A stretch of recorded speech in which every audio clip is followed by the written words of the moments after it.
Today is Monday, May 22nd. The time is 5:39. This special meeting of the Board of Trustees will come to order. We do not have a quorum, so we will be conducting the meeting. However, no actions will be taken. Please join me in reciting the Pledge of Allegiance. I pledge allegiance to the flag of the United States of America and to the republic for which it stands, one nation, under God, indivisible, with liberty and justice for all.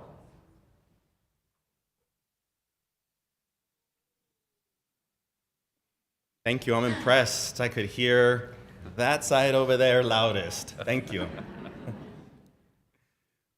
We'll continue with board honors. Mr. Escobar.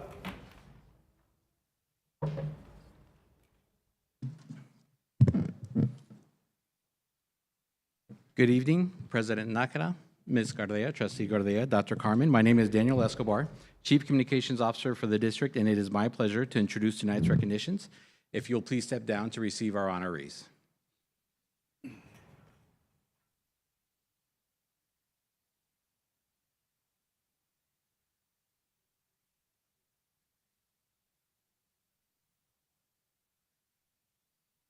Our first recognition will honor a student from Eastlake High School for being selected as a Gates Scholar and member of the Gates Scholarship Class of 2023.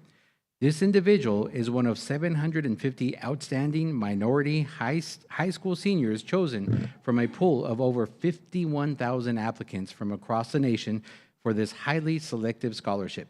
Gates Scholars receive funding for the full cost of college attendance that is not covered by federal student aid or family contribution.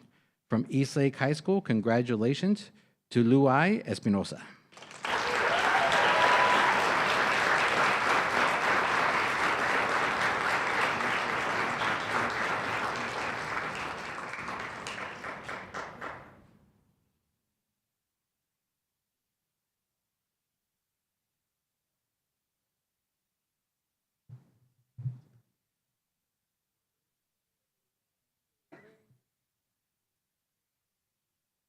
Congratulations once again.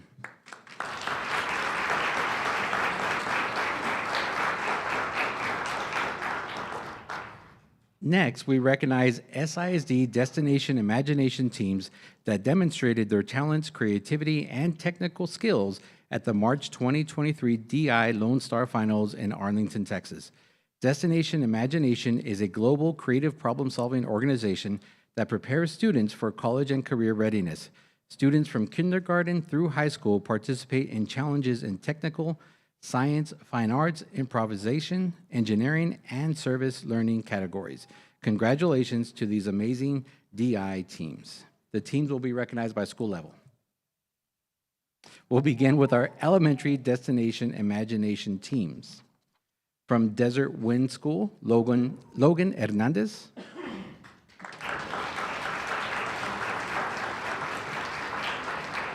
Carla Montoya, Elena Rodriguez, Diego Ruiz. Team managers are Sergio Cardenas and Susana Hernandez. From Horizon Heights Elementary, Peyton Dillard, Alexander Gomez, Alyssa Garcia, Arabella Morales, Juan Munoz. From Robert R. Rojas Elementary, Alan Beltran, Javier Beltran, Anthony Camargo, Brooklyn Nunez, Elian Rodriguez, Natalia Torres, and their team manager, Gerardo Morales.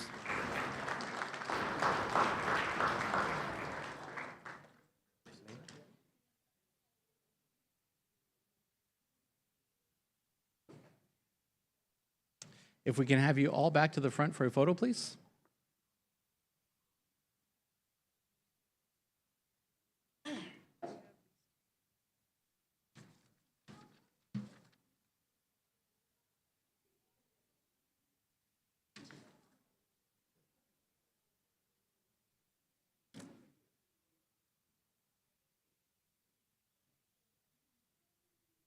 Thank you.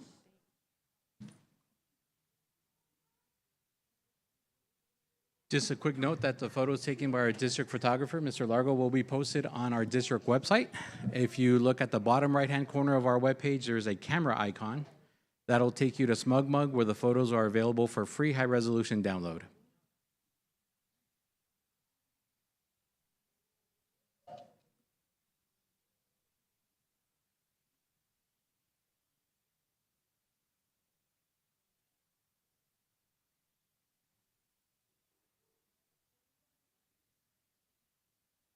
All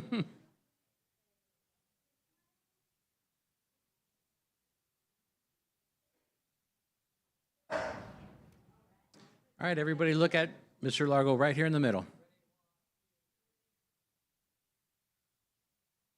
Keep smiling, looking right down the center.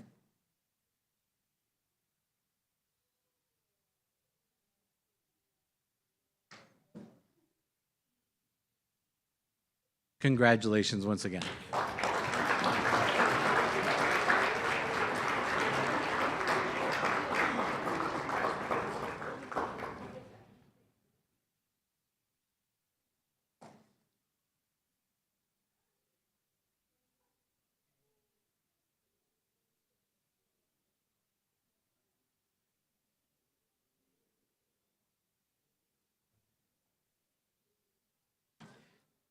We continue with our middle school destination imagination teams. From Jane A. Hamburg School, Leila Carrion.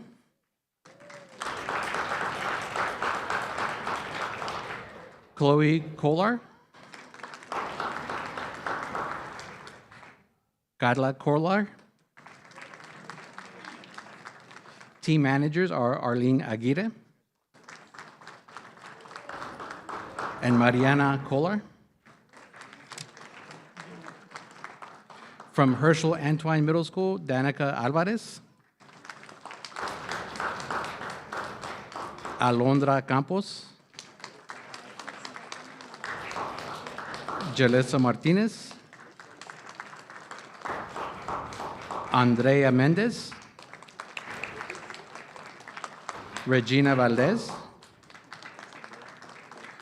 From John Drugan School, Kayla Churchill. Bella Irigoyen. Rodrigo Lerma. Noah Mbokwere. Kendall Woodard. And their team manager is Cecilia Ramirez.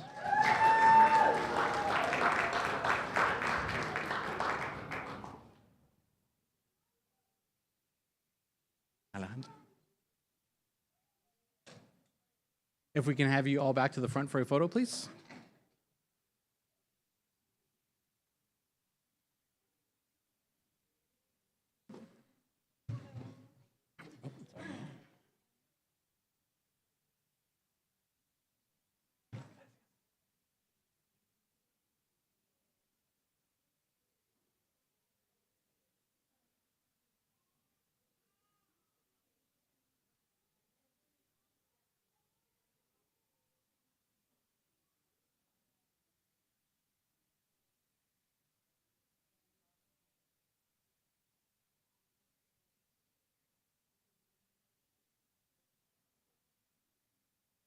You see everybody?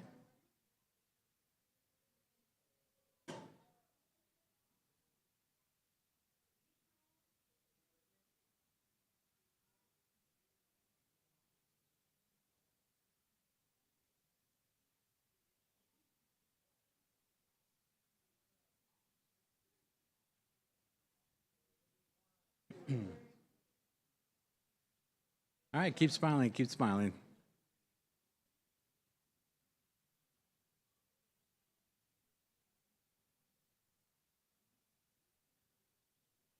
Congratulations once again.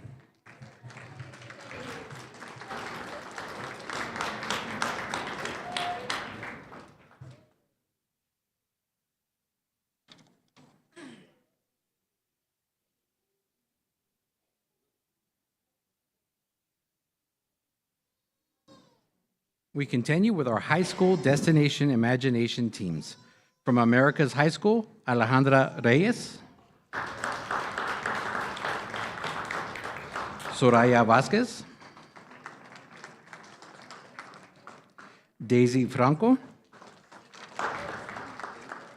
Daniela Mendez,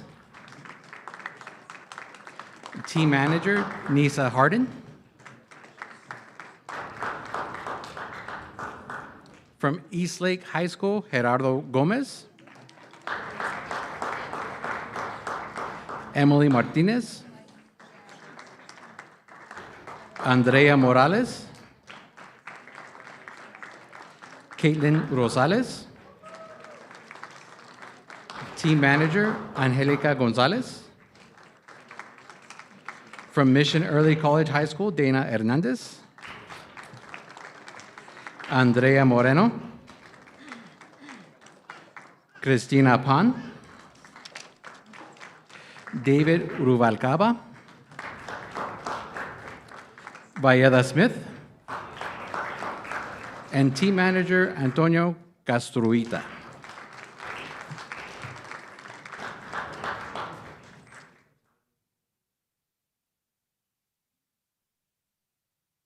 If we can have you all back to the front for a photo, please.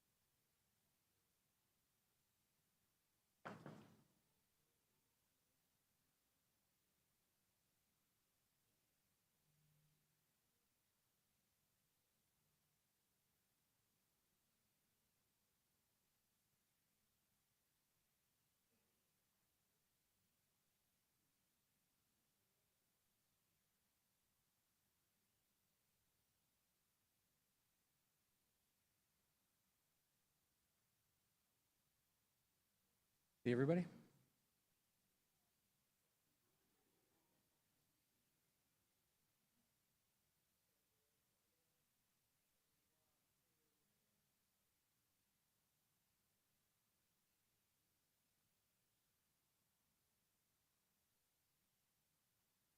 Congratulations again.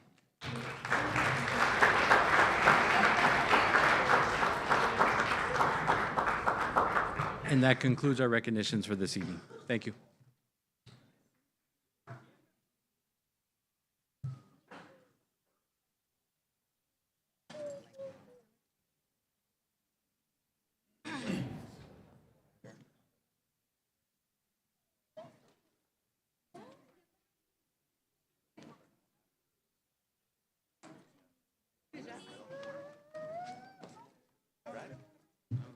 Yeah, it does drag. I'm trying to figure out camera, things like that. But yeah, thank you.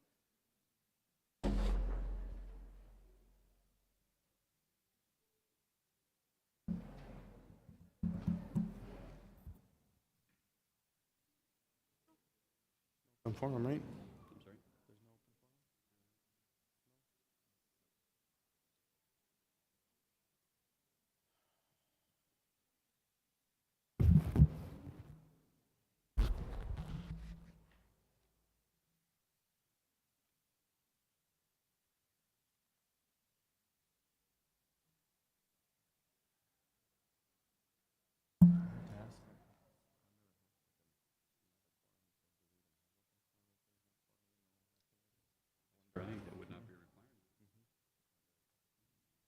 Right.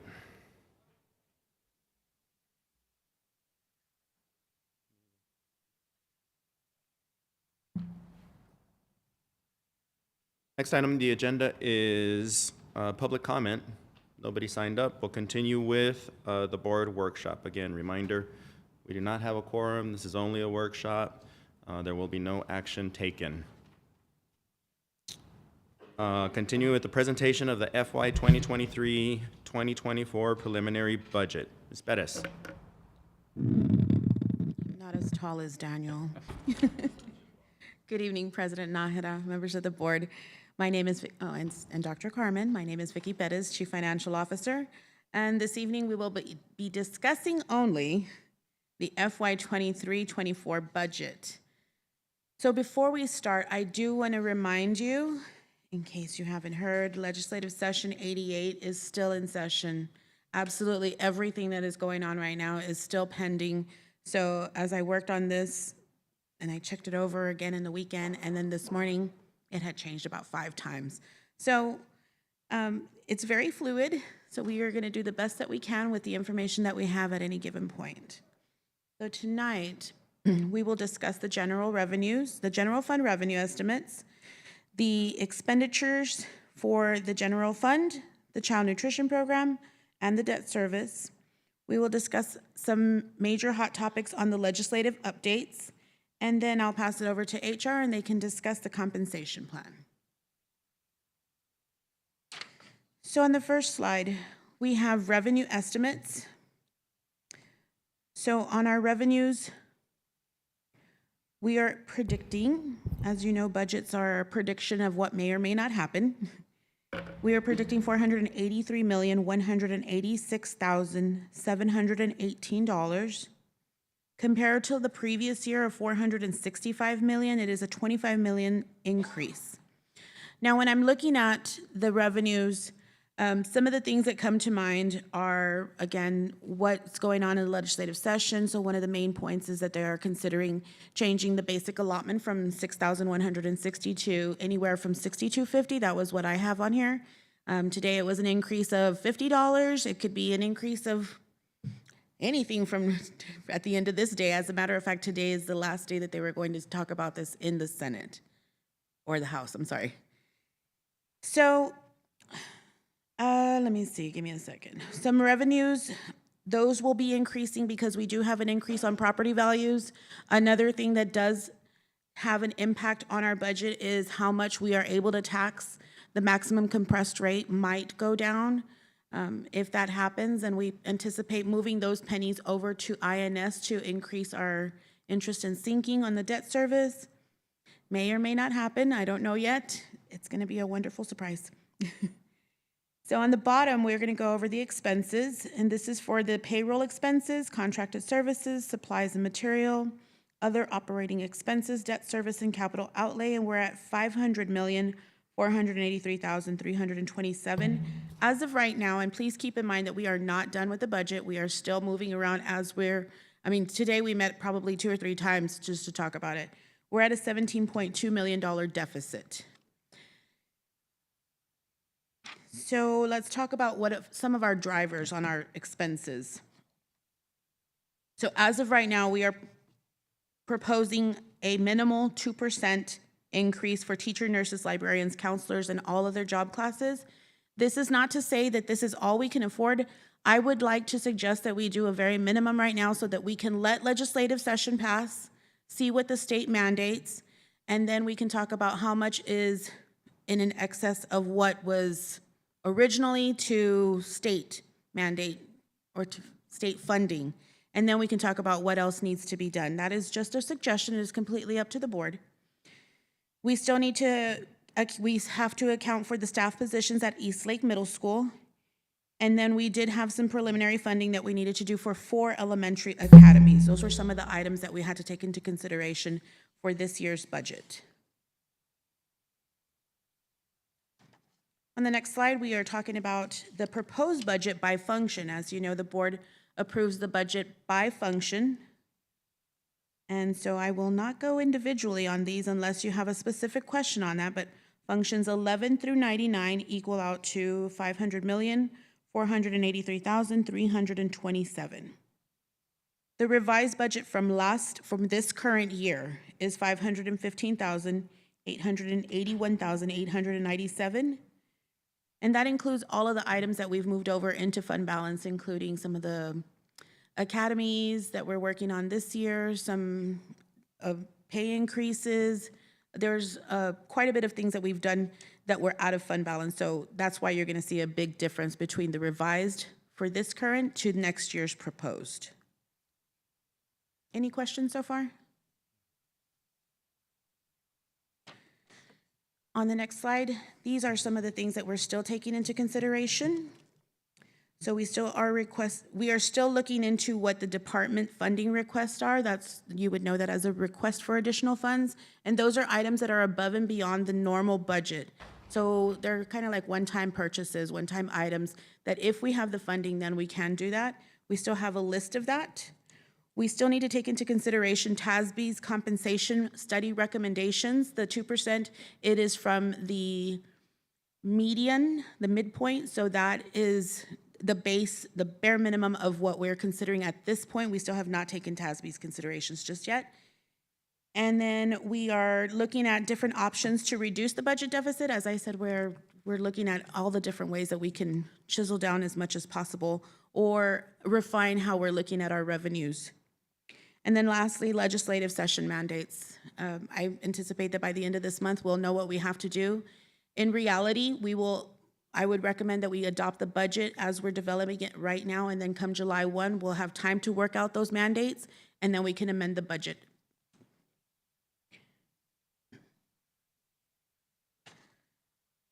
So under Fund 240, this is our child nutrition services. We do have a balanced budget on this, so our revenues and our expenditures do equal out to $37,734,138. And that is compared to the prior year's $38,435,791. We did have a little bit of capital outlay on that one, so we purchased some tables for El Dorado. That was from this current budget. We had some renovations that were done, renovations done at some of the other campuses as well.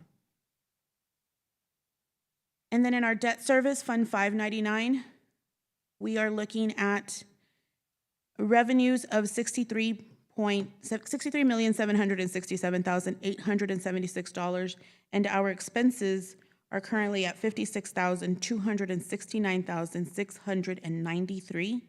So we do have more revenue than expenses. And so that goes back to the extra pennies that we have. We are putting those towards defeasance, which is a very fancy word for saying paying down our debt. And so that helps us with making sure that we are keeping a good fine balance of what our debt is to what our revenues are. And that is just, that could change as well because the tax bills have not been determined yet. This one, I did predict this one based off of a lower maximum compressed rate. That's 15 cents is what they're probably going to decrease it by. So I did base it off of that. In the end, it will all be balanced based off of what our taxes are, what we receive in property taxes, and what we get from the state. It'll all equal out. So if we get less in property taxes, then we will get more in state funding. So I want to talk about a couple of the legislative updates. House Bill 100, you do have a sheet in front of you, I believe, that talks about House Bill 100. That email was from just this morning.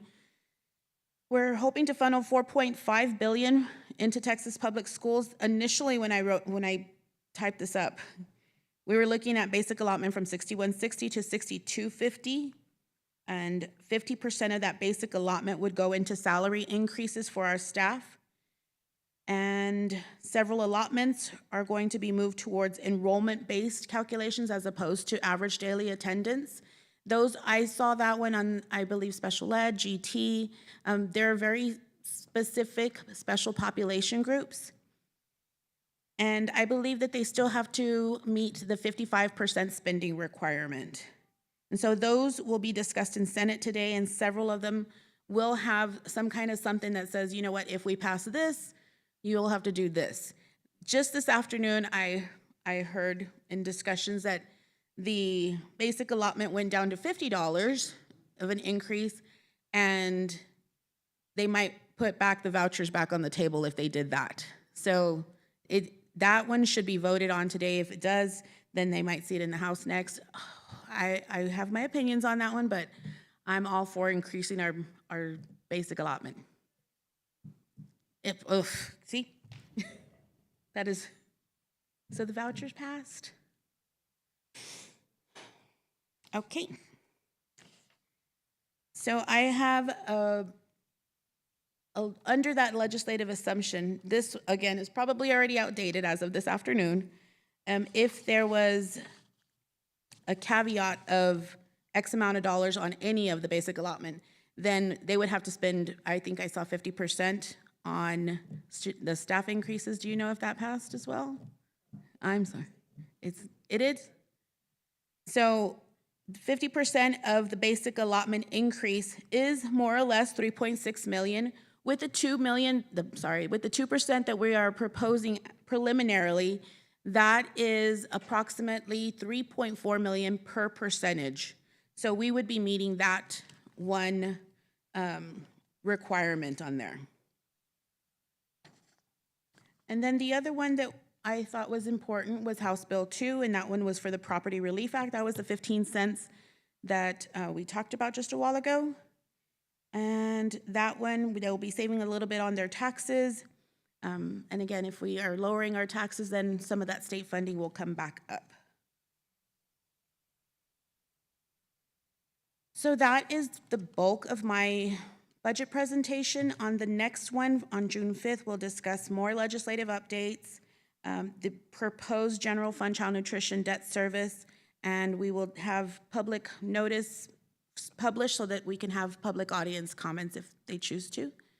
And at this time, I'd like to open it up for any questions that y'all may have. Dr. Perez, and I might have missed it. By any chance, did you provide us this during our Friday packet or previously to now? No, we did not. We talked about how that should have been provided for this past Friday, and those links will be provided on this Friday coming up. And then when we get to the June 5th meeting, those budget books will be provided way in advance. Thank you. I completely understand. That just helps me give you feedback. Yes. That way I could review them. Yes. The other question is you did mention that you wanted to go conservative. Could you repeat what that means as far as how you're going to do your projections? Are you going to do ADA? Are you going to do enrollment projections? How are you going to go conservative? ADA. At this point, I'm doing it as ADA since that is what we're used to. And so I did a trend analysis based on what the enrollment is, multiplied that by our trend analysis percentage rate of what our attendance rate is. And I believe that was 45,966. That was the number that I'm basing our budget off of. And then I might have missed it, fund balance. How much do we have in fund balance and how many days and all that good stuff? Let me get back to you on that one. I'll have that for you for this Friday's packet. That's a good question, ma'am. Thank you. Those were my questions. Thank you. Yes, ma'am. If no further questions, I'd like to invite HR, Ms. Selena Stiles and Dr. Gonzalez to do the compensation part of the presentation.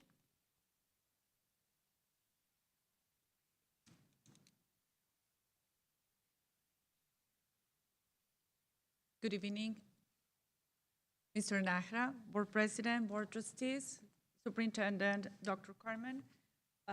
Basically, Ms. Perez covered the percentage and what is the plan and the administration recommendation for compensation. We're going to focus more a little bit in 6 slides on data. What do we have? What is the market value around our area with El Paso, with Isleta, with our districts around the area, the current situation, and a little bit of comparison just to have more data for you to see how Socorro ISD is currently having their compensation plan. So as it was mentioned, administration recommending 2%, and this is a 2% increase of the market average midpoint inclusive of the step 4 employees paid on the teacher and counselor salary schedule, as you know, is teachers, nurses, librarian, and counselors. Go. I'm here. Hi, good evening, President Nájera, Dr. Carmen, and members of the board. As Dr. Gonzalez mentioned, administration is recommending 2%. And as Ms. Bettis mentioned, right now, this recommendation is because we don't have a complete idea of what the legislative session is going to end with. But we want to propose something. As of right now, I can tell you through the TASB study that we've done, we are above market with our teacher salary schedule. Depending on the step that you're looking at, we're anywhere between 4 and 5% above market currently. And again, the market is the market that TASB outlined in its districts through Texas that are similar in enrollment and district employee size. Okay. This is a current comparison of our district teacher scale at 0, 5, 10, 15, 20, and 25 years in comparison with Isleta and El Paso. As you can see, 5, 10, 15, 20, and 25, we are above. Isleta usually beats us because they wait to see what we pass, and then they go next. But it's just at the first 5 years. After that, we're above. Correct. Okay. The next slide is with the 2% comparison, our starting salary for teachers would be $58,500. I don't have what Isleta and El Paso's pay scales will look like, so the comparison is with their current salary schedules. But as I mentioned, the starting pay for a teacher will start at $58,500, and then it'll increment through there.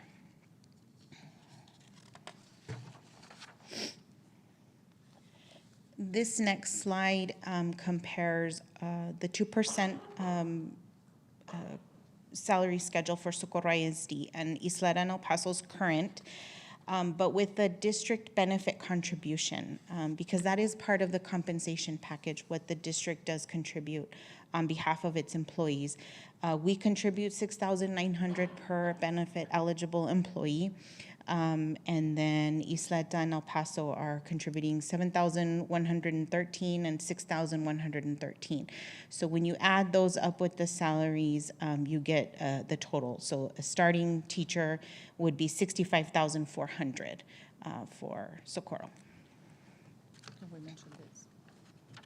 And another thing I'd like to mention is the board approved to change some of those benefits recently for employees, so the zero copay for generic prescriptions, and then that urgent care copay went down as well. So that's another benefit. And that's also part of the compensation plan. It's not just the salary and the contribution.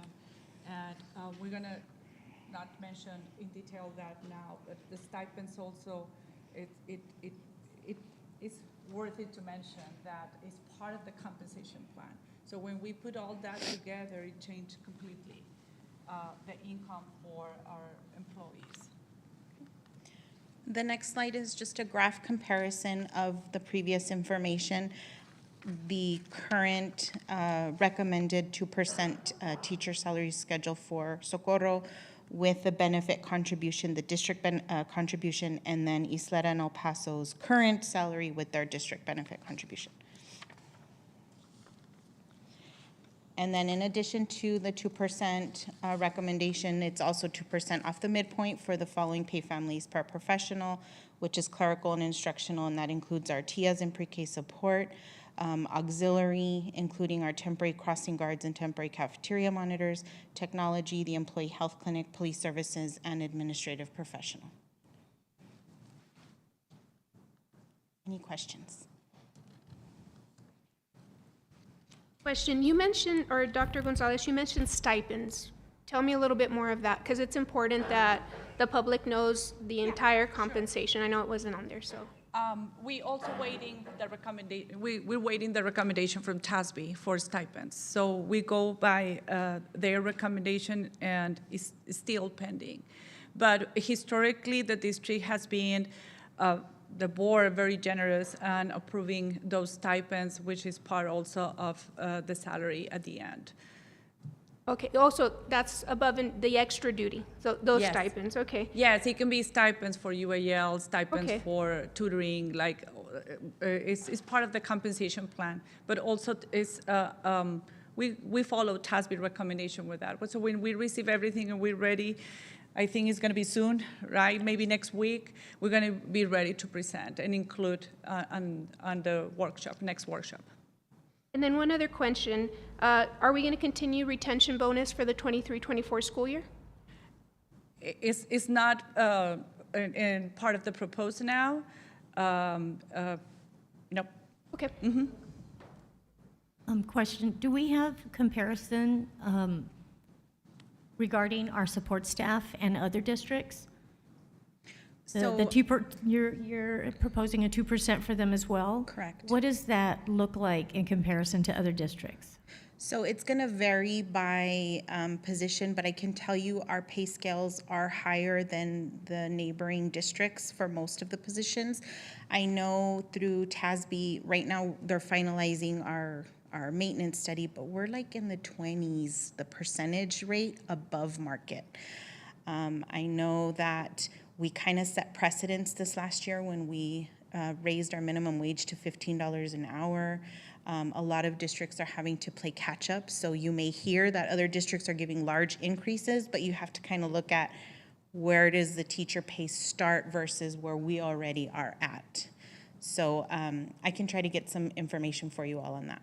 Okay, I'm just wondering about our support staff, and I just want to make sure we're providing them with what they need. Sure. So that we can retain them. Sure.